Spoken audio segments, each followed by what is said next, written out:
र म आणि अ.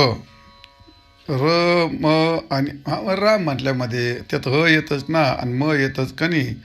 मग असं त्याला काय र म्हणजे तत्पद आणि म म्हणजे त्वमपद आणि अ म्हणजे आशिपद आहे का नाही. याच्याकरता घेतलं तर तत्वमशी आहे ना. मग त्याच्याकरता र म्हणजे काय तत्पद आणि म म्हणजे काय त्वमपद आणि अ म्हणजे काय राम. कळलं का. राम असं म्हणण्यात र मध्ये तत्पद आणि तो मध्ये म मध्ये त्वमपद आणि अ मध्ये बरं असं बरोबर सांगितलं. म्हणून राम नामात कोणकोणत्या देवतांची बीजे आहेत त्याचं पण वर्णन केलं आहे. तर असं वर्णन रकारो अनल बीजम बीजम स्यात् ये सर्वे वडवा नद वडवादय कृत्वा मनोमलं सर्व भस्म कर्म शुभाशुभम. रकार अनल बीजम स्यात्. तर र त्यातला एक र घेतला तर काय अग्नीचं बीज येते. अनल अनल बीजम रकारामध्ये र मध्ये काय अग्नी. त्या र मध्ये अग्नीचं बीज म्हणजे र पासून राम या नामातल्या र पासून अग्नी जन्माला आला. राम या र पासून अग्नी जन्माला आला. म्हणजे शात सर्वे वडवादया जेवढे वनवा ते अग्नीचे खूप प्रकार आहेत ते. तर ते वडवानळाधिक जे अग्नी आहेत ते सर्व अग्नी र पासून निर्माण झालेत. आणि मग ते इतकं त्यात अग्निरूपच जर असल्यामुळे तुमच्या मनामध्ये असणारं पाप दोष भस्म करून टाकणार का नाही. म्हणून मनोमलम सर्व भस्म कर्म शुभाशुभम. शुभाशुभ कर्म सगळे काय भस्म करून टाक. किंवा दुसरा अर्थ आहे आकारो भावनुबीजम. आकारो भावनुबीजम स्यात् स्यात् वेदशास्त्र प्रकाशक. किती शब्द आहेत ते 3. तर पहिला रकार काय सांगतो सूर्याचं बीज. पहिल्या रकारात काय सांगितलं अग्नीचं बीज. पुन्हा एकदा अजून रकारात काय सांगितलं सूर्याचं बीज. आकारो हा आकारो भावनुबीजम. बरोबर आहे. तर रकारामध्ये अग्नीचं बीज सांगितलं आणि आकारामध्ये सूर्याचं बीज सांगितलं आणि वेदशास्त्राचं प्रकाशक सांगितलं कोण आकारच. मकारश चंद्रबीजम स्यात्. मग काय चंद्राचं बीज कुठे मकरामध्ये आणि परिपूर्णम सूर्याचं बीज नाही नाही. तर सूर्यबीज सांगितलं तर भानुबीजम त्या ठिकाणी त्रैतापम हरती नित्यम शीतलत्वम करोती च. असं त्रिताप निवारण करणारं म्हणजे राम या शब्दामध्ये अग्नीचं बीज सांगितलं सूर्याचं बीज सांगितलं आणि चंद्राचं बीज सांगितलं. आता लक्षात आलं का. मग पहिलं र मध्ये काय आहे अनल बीज आणि बरोबर आहे. आणि आ मध्ये काय आहे रला कान आहे ना त्याच्यामध्ये काय सांगितलं भानुबीज म्हणजे सूर्याचं बीज सांगितलं. आणि म मध्ये काय आहे चंद्रबीज सांगितलं. आणि हे दोन्ही तीन मिळून काय झालं परिपूर्णच झालं. आणि त्यामुळे त्रिविध तापाची भक्ताच्या मनातल्या त्रिविध तापाची सहज निवृत्ती करतं. अजून एक काय सांगायचं अजून एक म्हटले वैराग्य हेतू परमो रकार रकार कथ्यते बुधय हे. आकार ज्ञान हेतुश्च मकारो भक्ती हेतू कहा.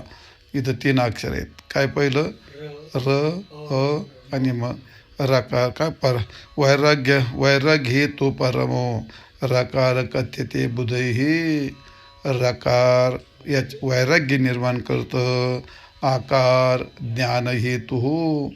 आकार हे ज्ञानाचं कारण आहे आणि रकार हे वैराग्याचं कारण आहे आणि मकार हे भक्तीचं कारण आहे. म्हणजे काय झालं त्याच्यामध्ये ज्ञान वैराग्य आणि भक्ती. संप्रदाय 3 ना आपला ज्ञान वैराग्य आणि भक्ती. मग ज्ञान वैराग्य भक्ती ह्या 3 गोष्टी कुठे आहेत राम शब्दामध्ये. म्हणजे आपण पहिलं काय म्हणतो वैराग्य किंवा भक्ती ज्ञान वैराग्य. तर असा क्रम लावा किंवा र म्हणण्यामध्ये वैराग्य होतं आणि म म्हणण्यामध्ये र म्हणण्यामध्ये वैराग्य होतं आणि अ म्हणण्यामध्ये ज्ञान होतं आणि म म्हणण्यामध्ये भक्ती होते. म म्हणजे भक्ती करणं आणि म्हणजे ज्ञान होणं, आणि म्हणणे म्हणजे वैराग्य होणं. असं ज्ञान भक्ती वैराग्याचं राम हे शब्द कारण आहे.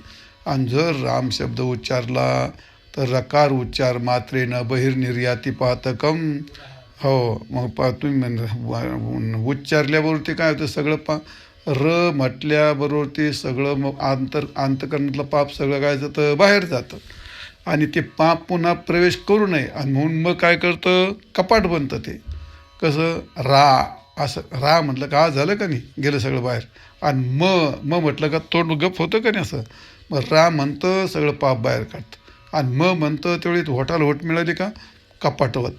त्याला म्हणतात रकार उच्चार मात्रेनं बहिर्निर्याती पातकम पुन्हा प्रवेशाभावेच, आणि मकारस्तु कपाटवत. असं त्याला असा रामाचा उच्चार आहे. आणि म्हणून राम नाम हे सर्वश्रेष्ठ मानलेलं आहे. करिता राम नामस्मरण जन्म मरणाशी ये मरण, समूळ विरे मी तू पण भवबंधन बाधेना. एवढं नामाचं महत्त्व आहे. मरणाला मरण आणणारा आहे. जसं नामाचं महत्त्व, राम नामाचं महत्त्व आहे, तसं कृष्ण नामाचं पण महत्त्व आहे. तर कृष्ण नामाचं काय महत्त्व आहे. कृष्ण नामाचं गर्ग संहितेमध्ये मोठं महत्त्व सांगते. ककार कमला कांतम ऋकार राम इत्यपि शकार षड्गुणपती श्वेतदीपा निवासकृत नकारो नारसिंहोय आकारो आकार अक्षरो अग्निभोग विसर्गोच तथा ज्ञेयो नरनारायणो ऋषी. किती शब्द आहेत त्याच्यामध्ये. 6 शब्द आहेत. मूळ त्याचे 5 आहेत, आणि 6 देवता आहेत त्याच्यात. कृष्ण शब्दामध्ये किती देवता आहेत 6, आणि शब्द किती आहेत ते मूळ 5. आणि विसर्ग एक 6 असं होतं ते. तर कृष्ण शब्दात काय आपण त्याला खाली रुकारी म्हणजे काय झालं 2 आणि तर कृष्ण येतं पुढे. मग ते पहिलं काय येतं अर्ध आणि अर्ध कृष्ण, आणि त्याच्या पुढे काय तो कृष्ण, आणि आणि त्याच्या पुढे ते 2 विसर्ग. म्हणजे झाले पहिला श न आणि विसर्ग के झाले. देवता के झाल्या 6. तर पहिल्याच्यात काय देवता ते कोणते पहिल्याच्यात म्हणजे याचा अर्थ कमलापती म्हणजे विष्णू. मध्ये काय विष्णू देवता झालं विष्णू देवता. आणि मध्ये काय श्रीरामचंद्र. कृष्ण आहे ना आणि मध्ये विष्णू, आणि मध्ये प्रभू रामचंद्र, आणि मध्ये षड्गुण ऐश्वर्य संपन्न श्वेत द्वीपावरती वास्तव्य करणारे भगवान. समजलं. आणि मध्ये काय नरसिंह, असं नरसिंह. आणि 2 विसर्ग काय आहेत नर नारायणी 2 ऋषी. आलं लक्षात. नर नारायण 2 ऋषी. म्हणजे म्हणजे कमलापती. म्हणजे कमलापती म्हणजे विष्णू, आणि म्हणजे रामचंद्र, आणि म्हणजे षड्गुण ऐश्वर्य संपन्न भगवान. बरोबर आहे. आणि म्हणजे नरसिंह झालं, आणि नरनारायण असं अक्षर म्हणजे असं अग्नी आहे. आणि पुढचे 2 विसर्ग नर नारायण असे 2 ऋषी आहेत. ते कोणाच्या मध्ये किती सांगल्या 6 देवता सांगल्या. असं कृष्ण शब्दाचं विशेष महत्त्व आहे. कृष्ण शब्दाचा अजून एक अर्थ आहे. कृष्ण शब्दश्च सत्तार्थो नश्च आनंद स्वरूपकः सुखरूपो भवेत आत्मा भाव आनंदमयस्तथा. तर कृष शब्द आला का नाही. तर कृष शब्द काय सत्ता म्हणजे थोडक्यात परब्रह्म आज आपण त्याला. अन्न शब्द काय आनंदवाचक आहे. कृष शब्द सत्तावाचक आहे, आणि शब्द आनंदवाचक आहे. कर्षती आत्मा साक्षात करोती आनंदत्वेन परिणमती मनोभक्ती मनोभक्तानामिती यावत. तर भगवान मनाचं आकर्षण करतो म्हणून त्याला म्हणतात कृष्ण. आत्मात साक्षात्कारणे आनंद रूपामध्ये परिणाम करतो म्हणून त्याला म्हणतात कृष्ण. असे कृष्ण शब्दाचे अनेक अर्थ आहेत. महाभारतामध्ये पण एक अर्थ सांगितला आहे, जास्त नाही सांगत, एवढा सांगतो. आता कृशामि पृथ्वीं पार्थ भूत्वा कार्षण्यसो हलहा कृशा कृशोमेव वर्णश्च मे यस्मात् तस्मात् कृष्णो अहम अर्जुन. भगवान स्वतःने सांगितलं आहे. म्हणून मला कृष्ण म्हणतात. का म्हणतात ते? जसा लोखंडाचा नांगर असतो आणि तो काय करतो? पृथ्वी नांगरतो म्हणले. त्याप्रमाणे पृथ्वीचे कर्षण म्हणजे नांगरतो मी काय करतो असा ह्या हे पार्था लोखंडाचा नांगर या रूपाने संपूर्ण पृथ्वीचं काय करतो मी? कर्षण करतो म्हणजे नांगरून टाकतो म्हणले. नांगर करतो. आणि शिवाय माझा वर्णसुद्धा काय आहे? कृष्ण म्हणजे काळा आहे. आणि म्हणून मला काय म्हणतात? कृष्ण. कृषीर्भूवाचका शब्दो न निवृत्तीवाचका. कृष्ण शब्दातला कृ हा काय? भूवाचक आहे. आणि न हा शब्द काय? निवृत्तीवाचक आहे. हा भू म्हणजे भूमी. भूमी. कृ शब्दाने काय सांगितले? सगळी अखंड भूमी. आणि न शब्दाने काय सांगितलं? हा निवृत्ती. अर्थ शास्त्रकार अर्थ लावतात असा आहे.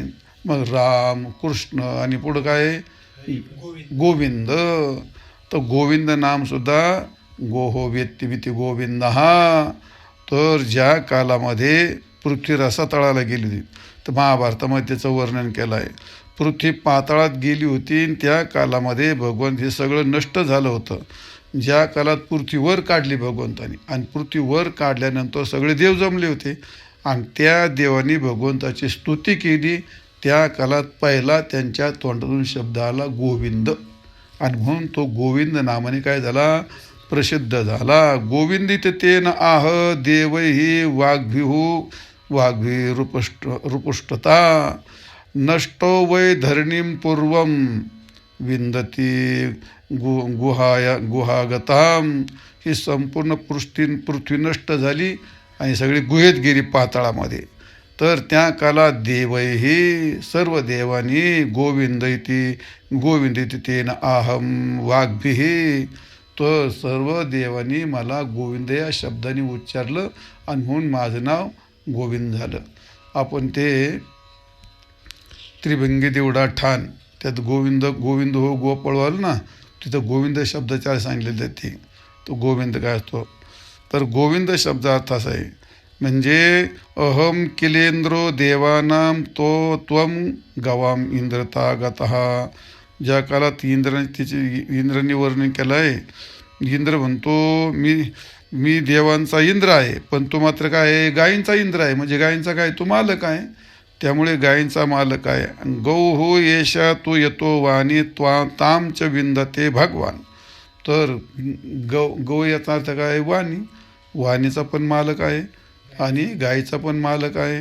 गायी त्याच्या ताब्यात आहेत आणि वाणी पण त्याच्या ताब्यात. वाणीवर सत्ता आहे, संपूर्ण गायीवर सत्ता आहे. म्हणून त्याला कृष्ण गोविंद म्हणतात. राम कृष्ण गोविंद वाचेशी सद्गत जपे. आधी नामस्मरण करत असताना माणसाचा कंठ दाटून आला पाहिजे.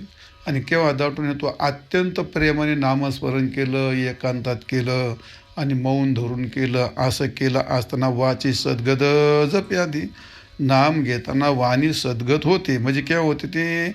नामस्मरण करत असताना आपल्या शरीरातील अष्टसात्विक भाव उत्पन्न होतात. म्हणजेच याचा अर्थ शरीरावरती रोमांच उभे राहतात, डोळ्यातून पाणी येतं आणि मग त्याची वाणी काय होते? गदगद वाणी होते. त्याला म्हणतात गदगद वाणी. थोडक्यात त्या स्वराचा अवरोध होतो. त्याची वाणी काय होते? त्याची कापरी होती. त्याला म्हणतात गदगद वाणी. मग असं सद्गद होऊन त्याचा अश्रुपात जर झाला तर मग अशा कालामध्ये त्याला हरीची कृपा व्हायला काही वेळ लागत नाही. म्हणून म्हणतात माऊली म्हणतात रामकृष्ण गोविंद काय वाचे सद्गद ते नाम सोपे रामकृष्ण गोविंद वाचे सद्गद जपे आधी. असं आहे. ऐकोन रहस्य हरिकथा द्रवनुपजे ज्याच्या चित्ता तो पाषाण जाण सर्वता जळी असता कोरडा. असं आहे. मग तो पाषाणच आहे म्हटले.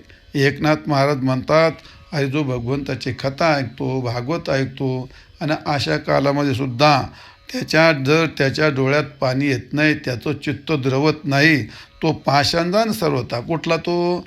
जसा पाण्यात राहून कोरडा राहतो तसं हा जळीस्थळी पाण्यात राहून कोरडा राहतो पाषाण, तसं माणूस कथेत बसून नामस्मरण करून सुद्धा काय असतो तो, हा पुलक धर्म रोमांच नाही जाऊ उठेले, नामदेव महाराज म्हणतात. अंगावरती तुम्ही परमार्थ करताना भजन कीर्तन करताना जर आपल्या अंगावरती रोमांच उभे राहिले नाही तर सजळ नाही झाले नयन जव, डोळ्यात पाणी आलं नाही, अंगावर रोमांच उभे राहिले नाही, हरिभक्तीचे सुख कळले जे म्हणती, लटके बोले जेती उभे लोक. ते म्हणतात आम्हाला हरिसुख समजलं आणि कळलं, तर ते खोटं बोलतात म्हणते. मग तुम्हाला कधी कळलं? ज्या दिवशी तुमच्या डोळ्यात पाणी येईल, ज्या दिवशी अंगावरती रोमांच उभे राहतील. याला म्हणतात सद्गत वाणी. ते नाम सोपे रे रामकृष्ण गोविंद आणि सद्गत. नाम आठविता सद्गत कठीण, प्रेम वाटे पोटी असे करी. नामस्मरण करताना सद्गत वाणी होऊन चला. रोमांच जीवन आनंदाश्रू नेत्री, नाष्टांग हे गाती, प्रेम तुझे, याला म्हणतात सद्गत वाणी. आणि म्हणून ते नाम सोपे रामकृष्ण गोविंद वाचे, याला म्हणतात वाचे सद्गत जपे आधी, असं याला म्हणतात. वाचे जपे आधी, नामापरते तत्व नाहिर्या अन्यथा, आणि वाया अनेक पंथा जाशील जणी. नाम ही सर्वश्रेष्ठ तत्व आहे, याच्यापेक्षा श्रेष्ठ तत्व कोणतंही नाही. विना करून घाई गडबड करून तू गडबड करशील आणि काय म्हणतो तातडीने निर्णय घेशील, वाया अनेक पंथा जाशील जणी. माग हा विषय झाला आहे, नका जोवा आठराण्य वगैरे वगैरे. आणि शेवटच्या चरणात ज्ञानेश्वर महाराज म्हणतात, ज्ञानदेवा मौन जपमाळांतरीन धरुणी श्रीहरी जपे सदा. मौन धरा, जपमाळ अंतरात धारण करा आणि काय सदा जपाय सांगले. तर मौन याचा अर्थ अनुद्वेग करम वाक्यम सत्यम प्रियतांचे. यत नामस्मरण करताना किंवा नामधारकाने जास्त बोलू नये. अनंत वाचाळ बरळती बरळ, त्या कशाने गोपाळ पावे हरी. त्यांनी बडबड करू नये. वाणीतलं तप जातं, वाणीचं तप जातं, काय म्हणतो आपण त्याला, नसलेलं पाप लागतं, असा प्रकार होतो. आणि म्हणून ज्ञानदेवा मौन जपमाळांतरी, तर साच लटके दोन्ही न बोलूनी झाला मौनी. 17व्या अध्यायात आला असं नाही, ज्ञानश्रुती नाही, 12व्या अध्यायात आलं, 12व्या अध्यायात. तर असं आहे ते. तर मौन म्हणजे काय असतं ते, मौन हे 4-5 प्रकारचं मौन असतं. त्याला म्हणतात वांग मौन, काष्ट मौन, इंद्रिय मौन, सुषुप्ती मौन आणि मन मौन. किती मन सांगितले? 5. काष्ट मौन, वांग मौन याचा अर्थ काय, फक्त तोंड गप करतो, कागदावर लिहितो, खाना करतो, ते फक्त तोंड गप, याला म्हणतात वांग मौन.